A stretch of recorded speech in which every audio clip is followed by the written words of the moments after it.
ನನ್ ಗಂಡ ದೊಡ್ಡ ರಾಕ್ಷಸ. ಅವರಿಬ್ರು ಒಂದೇ ಖಾಸಗಿ ಕಂಪನಿಯಲ್ಲಿ ಸಹೋದ್ಯೋಗಿಗಳು.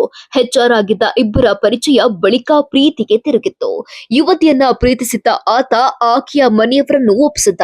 ಬಳಿಕ ಸೆಪ್ಟೆಂಬರ್ 3, 2025ರಂದು ಚಿಂತಾಮಣಿಯಲ್ಲಿ ಕುಟುಂಬಸ್ಥರೇ ನಿಂತು ಇವರ ವಿವಾಹವನ್ನ ನಡೆಸಿದ್ರು. ಆದ್ರೀಗ ಸೈಕೋಪತಿ ಕಾಟಕ್ಕೆ ಪತ್ನಿ ಬೆಚ್ಚಿ ಬಿದ್ದಿದ್ದಾಳೆ. ತಾನು ಮದುವೆಯಾಗಿದ್ದು ಇಂಥವನನ್ನ ಎಂದು ಗೋಗರಿತಾ ಇದ್ದಾಳೆ.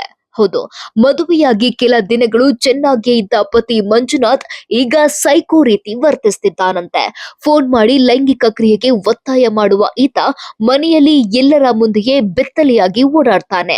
ಅತ್ತೆ ಮಾವನ ಮುಂದೆಯೇ ಬಟ್ಟೆ ಇಲ್ಲದೆ ತಿರುಗಾಡುವುದಲ್ಲದೆ ಪ್ಯಾಸೇಜ್ಗೆ ಕೂಡ ಹೋಗಿ ಅಕ್ಕಪಕ್ಕದವರಿಗೂ ಮುಜುಗರ ಉಂಟು ಮಾಡ್ತಿದ್ದಾನೆ ಅಂತ ಪತ್ನಿ ಆರೋಪಿಸಿದ್ದಾಳೆ. ಅವಾಚ್ಯ ಶಬ್ದಗಳಿಂದ ಬೈದು ದೈಹಿಕ ಮತ್ತು ಮಾನಸಿಕವಾಗಿ ಹಿಂಸೆ ಕೊಟ್ಟಿದ್ದ ಗಂಡ ಮಂಜುನಾಥ್ ಮನೆ ಬಿಟ್ಟು ಹೋಗಿದ್ದ. ಬಳಿಕ ಮತ್ತೆ ಮನೆ ಬಳಿ ಬಂದ ಆತ ತನಗೆ ಮತ್ತು ತಾಯಿಗೆ ಅವಾಚ್ಯ ಶಬ್ದಗಳಿಂದ ನಿಂದಿಸಿದ್ದಾನೆ, ಹಲ್ಲೆಗೂ ಯತ್ನಿಸಿದ್ದಾನೆ. ಆತನ ಕೃತ್ಯಕ್ಕೆ ತನ್ನ ಅತ್ತೆ ಮತ್ತು ಮಾವ ಕೂಡ ಬೆಂಬಲ ನೀಡ್ತಿದ್ದಾರೆ ಅಂತ ಸಂತ್ರಸ್ತೆ ಆರೋಪಿಸಿದ್ದಾಳೆ.